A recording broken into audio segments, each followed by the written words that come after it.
Welcome back to the Minimalist Home Podcast. I am very excited to come to you today with the very first video of 2024 on the Minimalist Home YouTube channel. Today, we're going to talk about something crazy awesome, and it is crushing your goals beyond Quitter's Day. Now, you might be like, what is Quitter's Day? And I'm going to get into that in just a second. Over my shoulder, you can see my office here is a tiny bit messy, and that is because I'm recording this just before New Year's, and we're just about to put away our Christmas stuff. And right there, if you're watching this, I have this really cool calendar. Even if you're not watching this, I'm going to explain it because the calendar's not up because my husband was like, "It's bad luck." And I said, "Do you really believe in that?" And he was like, "Yeah." And he's like, "Do you want to tempt it?" And I'm like, "Well, no." So anyway, the thing about this awesome calendar. It's by John Acuff. Now, you've heard me mention him before, and I'm actually going to mention something he had brought up also coming up, but he has this great calendar and it has no spaces between the months, the weeks, anything. Like it's just one solid calendar of 366 days. I got a bonus day because it's a leap year. Hooray. I love it though, and I can't wait to put it up. And I'm going to get into a little bit of goal planning, crushing your goals today, because you're listening to this in January. Even if you're not listening to this in January, no matter what, it's like today is the first day of the rest of your life. And I absolutely love that, honestly, as a theme, because it's just true. We really do only have so many days in this amazing life. And yes, there can be challenges and there can be hard times. Regardless, we still need to, I think, be trying to make a better life. Now, John Acuff was explaining in one of his recent podcasts that I was listening to, talking about this company called Strava. And this is a company they help people track their running and any exercise or whatever. And they actually coined a term for the second Friday in January. Now, you are listening to this. Well, actually, I don't know when you're listening to this, but this podcast/video comes out before that day. And the second Friday in January, this company has deemed Quitter's Day. Now, that is because so often they're very heavy on the goals and New Year's resolutions at the beginning of January, which is reasonable. I mean, it seems sort of tradition. Also, it just is like a new time of the year, and I've talked about this before. Like for me, there are a couple of times of the year where I feel like there's sort of like almost like a fresh start. One of them is January, just naturally is. Even if you don't want it to feel like that way, it just often does. The other time is in September. For me, back to school, just like I have kids in school, and even when I didn't have kids, it just felt that way just from my own history of being a kid going to school. So anyway, this second Friday in January, they call Quitter's Day. If you hear any loud noises, I don't know what my family's doing. This second Friday in January is Quitter's Day, and that they call it that way because so many people, they come out of the gates like, yes, I'm going to do this, but then they fail, they fall off the wagon. We're going to get into that today because I think there's so many things that we can do to make sure that that doesn't happen.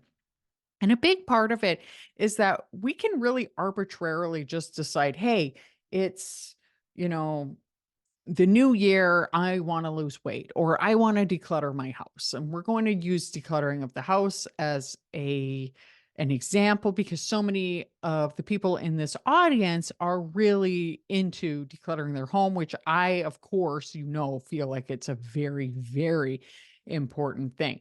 And part of the reason I think that a lot of people fail and quit when they are starting their new journey with decluttering their home or, fitness or whatever, is because they don't have plans and they're not looking at it as a marathon. They might think they're looking at it as a marathon, but quite often what they do is they approach it more as a sprint.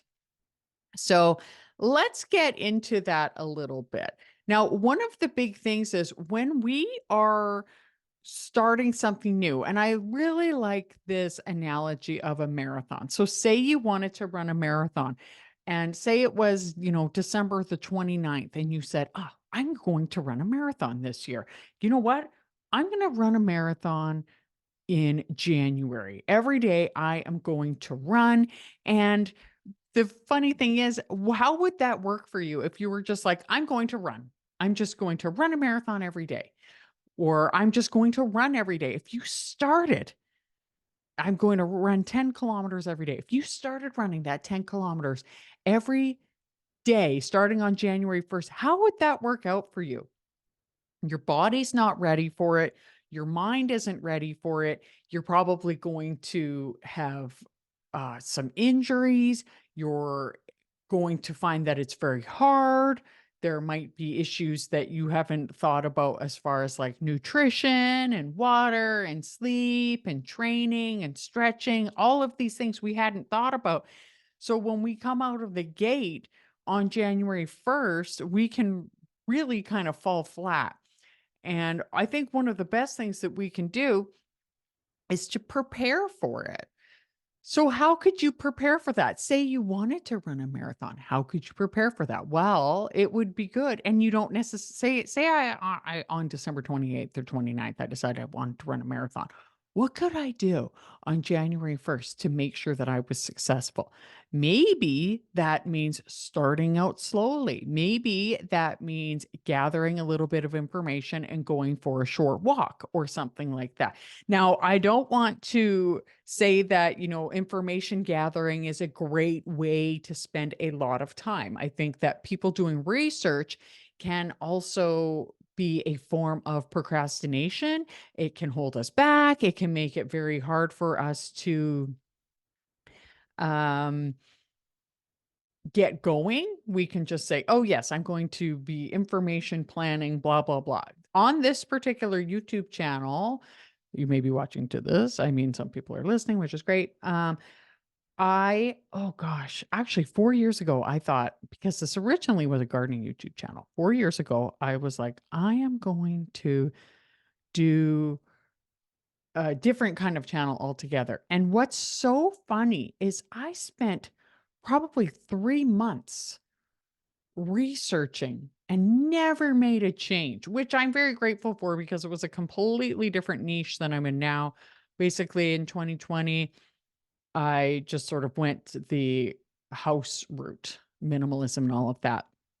And now it's minimalism, but also with a huge part of mindset, because on this channel, I like to really focus, and on this podcast, I really like to focus for people who are stuck and they've been working at this for a long time. Anyway, the point is that research can really hold you back for a long time, and it's not a great thing to do for long. What I like the idea of research combined with action, a little bit of action. So when it comes to decluttering your home, say I was like, I am going to declutter my home. Now, I think one of the big things is a lot of people, they say, it's January, we're going to declutter the home. But they have decades of, if not more, of stuff. They have for their whole life. They have a life's worth of stuff. They have been trying, they say they've been decluttering for years.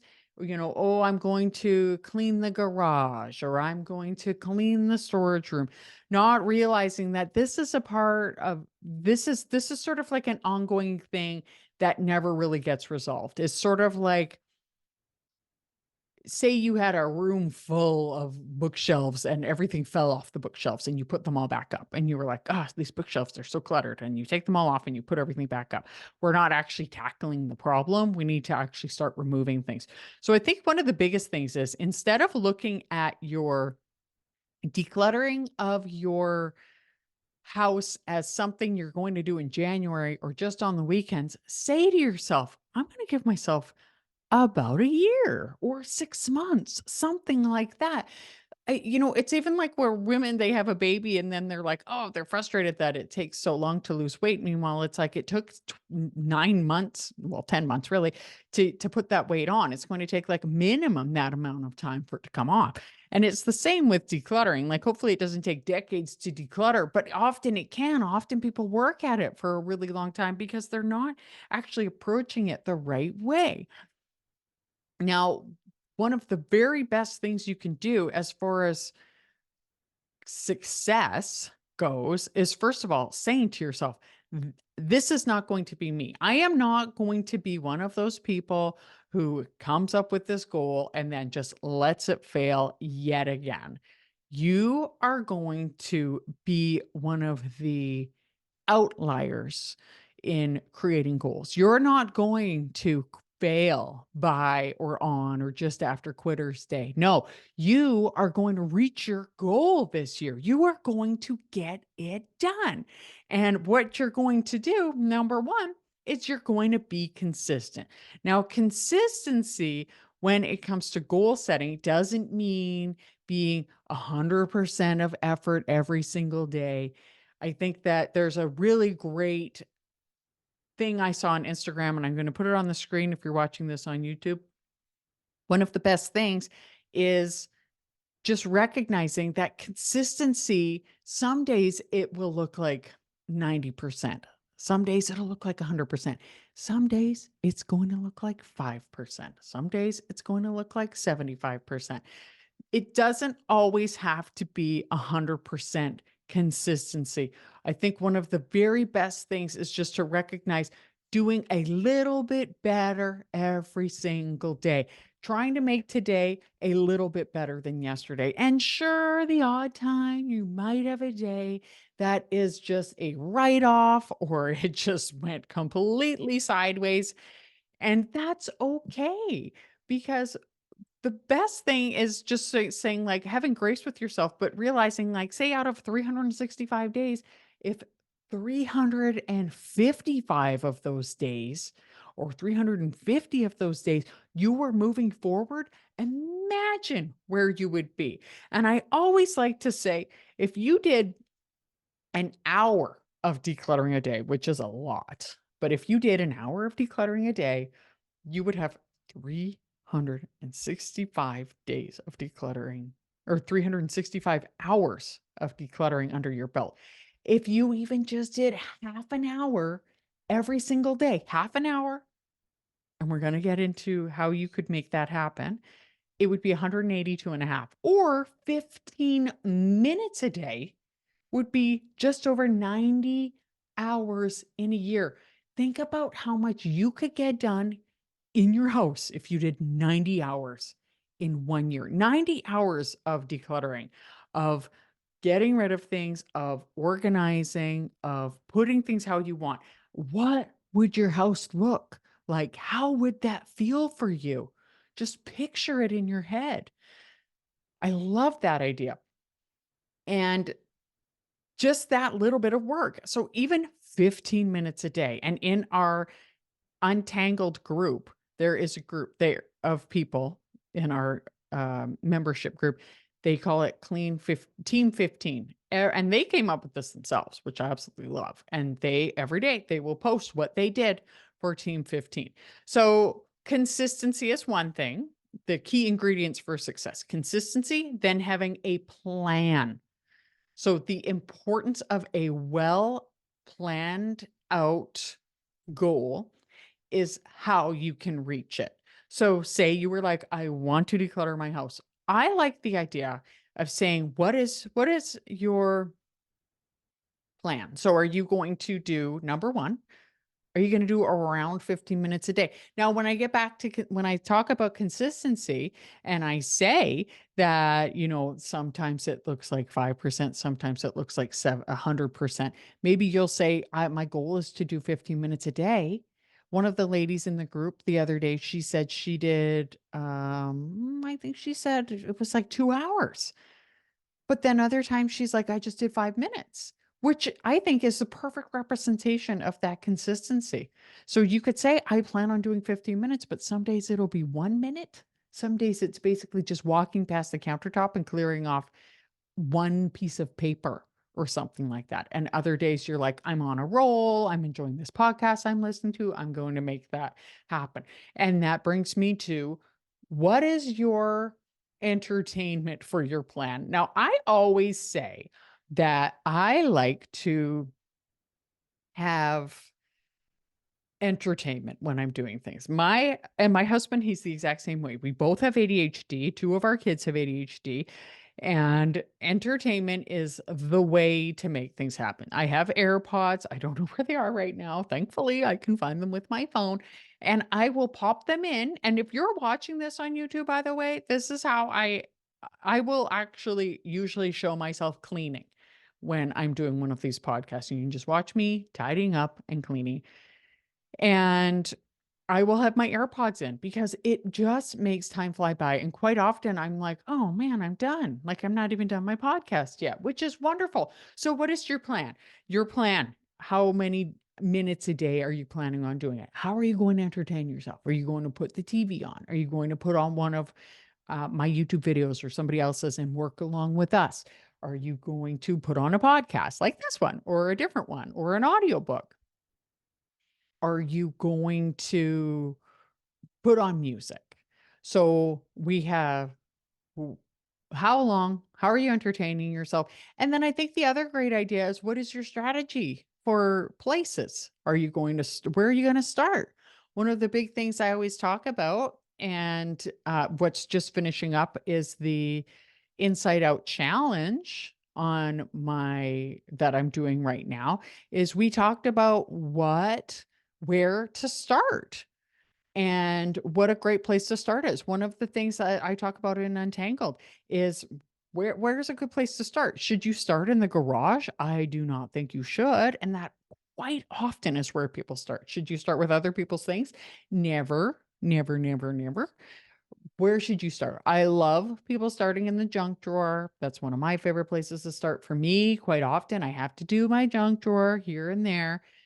And I also think that, starting in a linen closet, a bathroom, somewhere that's not going to have a ton of sentimental things, somewhere that's somewhat attainable to do in a reasonable period of time that you can walk by and admire on a regular basis. So that's a good place to start. But then where do you want to go? What is your plan for that? Another thing, where are you going to take things? So while you're developing this plan, say this is January 1st, or I mean, actually, you're listening to this after that, but say this is then, January,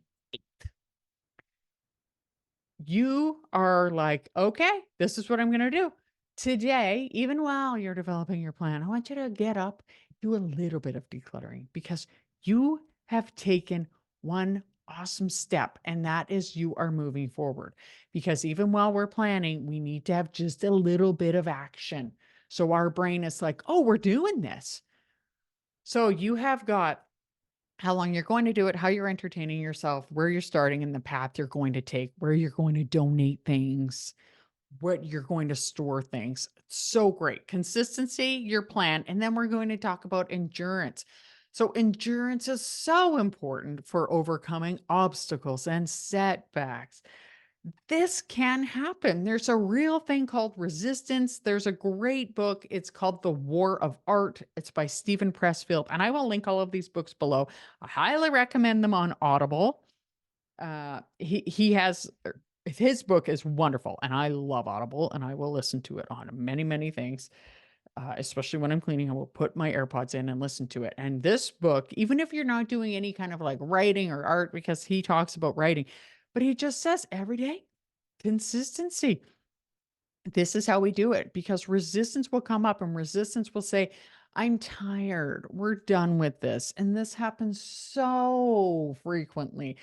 I don't know about you, but when I first started, well, I don't know if you do fitness, but for me, I started this fitness program years ago, and I still do it. I actually just do it in the fall, because in the spring is when I tend to do a lot of gardening. So I don't want to be stuck to like one particular fitness program, although I still do fitness. But when I first started, I was so excited to get started and to go every single day. I just could not wait.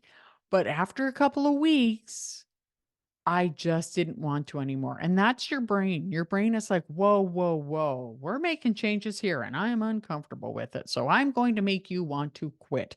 And that is going to come up no matter what. You are just going to be like, you know what? Maybe today I won't. So, what is your goal or what is your plan for tackling those obstacles?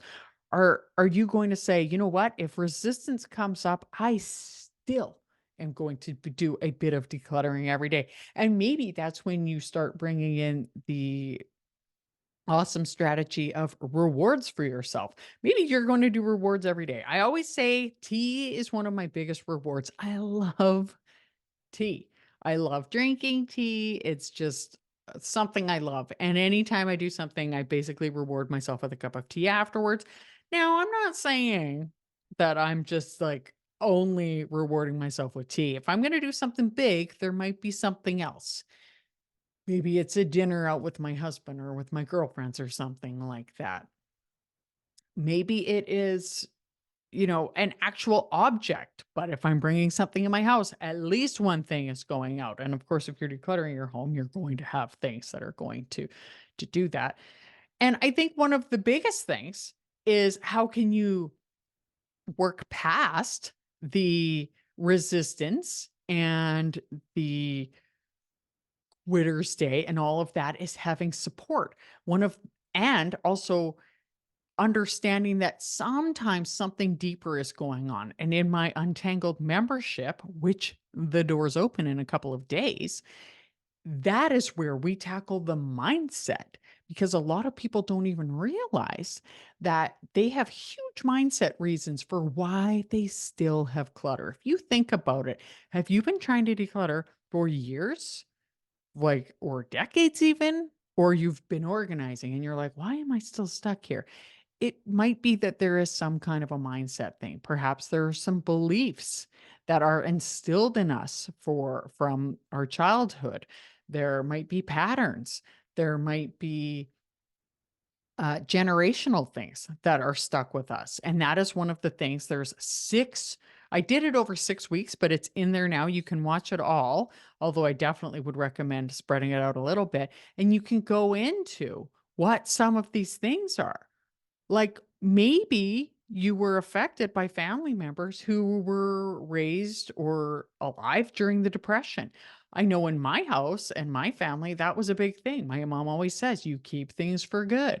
She had this bean pot, she would call it. It was this pot, and she would put everything in it or, like random things, almost like a junk drawer. And then she would put it in an ice cream bucket and tuck it downstairs under the stairs. And she had years worth of these buckets. And I don't blame her because she was raised by people who were around during the Depression and they were very poor and you would never declutter anything. So if that's how you were raised, how is that impacting you now? So we get into that in the mindset phase. There's the action phase where I help you learn where to start, how to do it, the whole decluttering process. We get into every single room.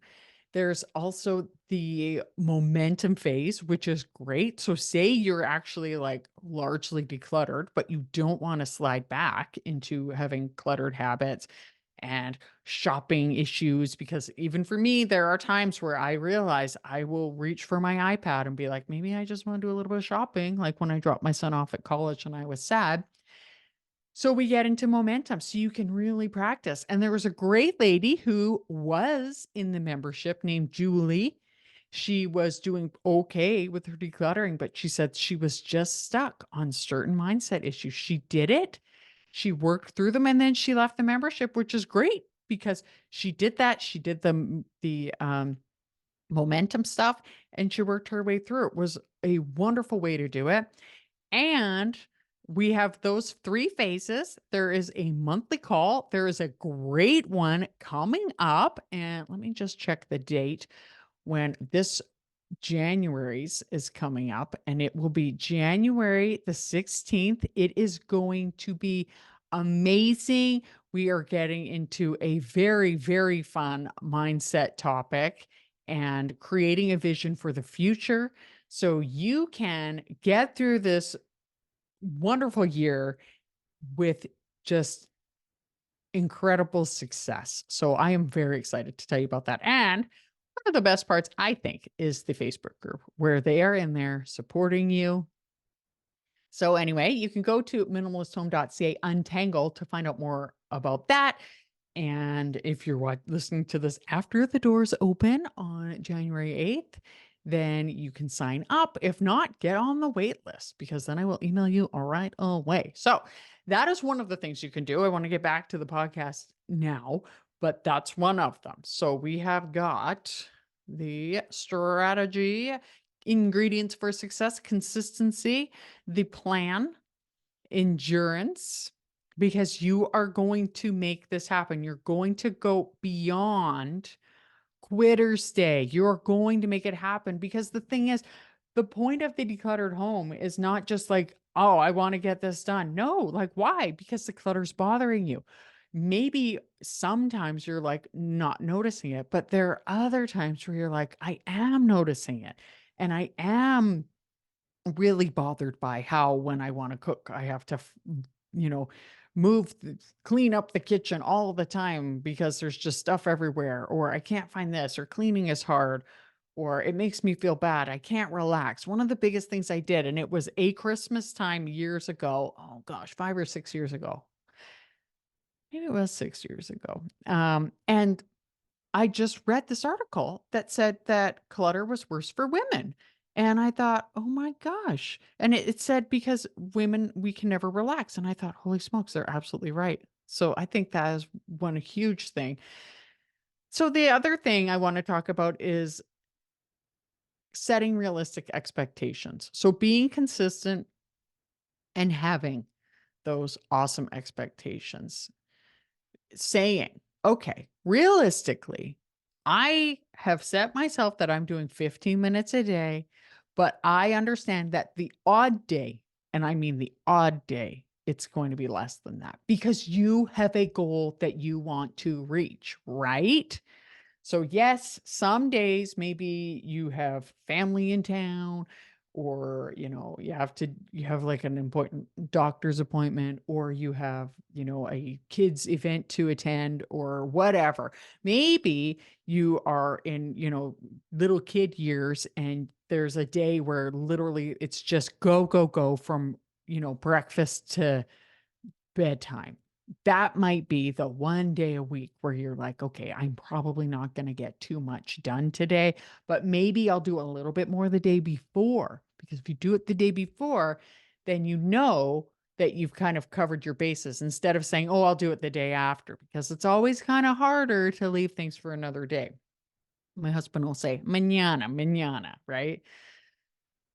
So I love that, having the realistic expectations and saying like, okay, like let's be realistic. Sometimes, I'm a huge fan of this planner. I love it. I'm so excited. My hemlock and oak planner.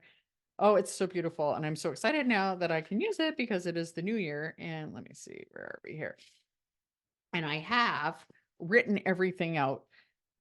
And sometimes I will say, all right, I'm not going to be great. I'm not going to give myself too much. I recognize that that is just too much. Just because I write it down doesn't mean it's possible to get that many things done. So being realistic is helpful and being flexible in the pursuit of our goals. So we are saying, I am getting my house decluttered this year, come hell or high water, and celebrating your small or big victories. I think one great thing every day you could say, when I'm done decluttering, that's when I have my cup of tea or some, yummy little treat, hopefully somewhat healthy. And then when you're done a certain room or a certain project, that's when maybe you have a little bit of a bigger thing. Like maybe that's the day you make pizza or you go out for dinner or something like that. The other thing is I like to craft a plan. I like to use the SMART thing, which sometimes, and that stands for specific, measurable, attainable, relevant, and time bound. So that can work for some people. If you say, I am going to, like, say, I was like, I'm going to declutter my armoire and I'm going to declutter it today. So, first of all, that's specific. Measurable. I could take before and after photos. Highly recommend taking before and after photos. Attainable. Yes, of course I can get that done. Yes, relevant. Oh, yeah. That'll be nice to have a clean armoire in my office. And then time bound. If I said, I'm going to get that done in 1 day, 2 days, however long I think it'll take, that can be really helpful.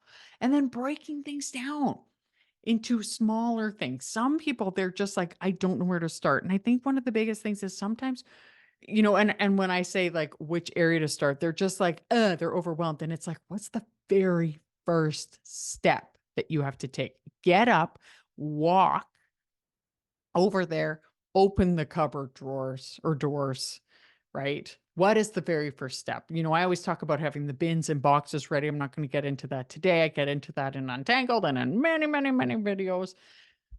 But what is the first step? Picking up the thing, having all of the things ready. And I think just honestly having a way to keep track of it yourself. So if you're in our Untangled membership, there's books and lots of downloads. Having a planner like this beautiful planner, or even just a notebook, anything, I think is just so helpful. So one of the biggest things that you can do is say, and I think also recognizing Quitter's Day is a thing and saying, oh my gosh, I don't want to be a part of Quitter's Day. I never realized that, because for me, you know what? I'm going to tell you something. You're not going to believe it, but I used to smoke and I quit so many times. And I just was like, I am so bad at quitting smoking. But I finally did it, right? Years and years and years ago. But it happened, which is lovely, because I recognized, like, yes, I had failed multiple times in the past.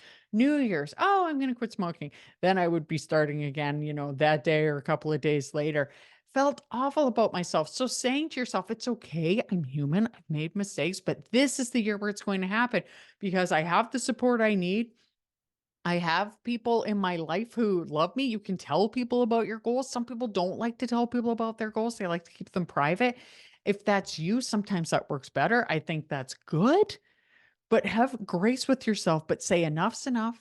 I recognize my environment is important. I want to feel good about myself. I want to feel like I am supporting myself. Food, water, and shelter. I always say, I have just rambled long enough. I don't want to make this go on too long. So you have your consistency. Quitter's Day is not going to get you.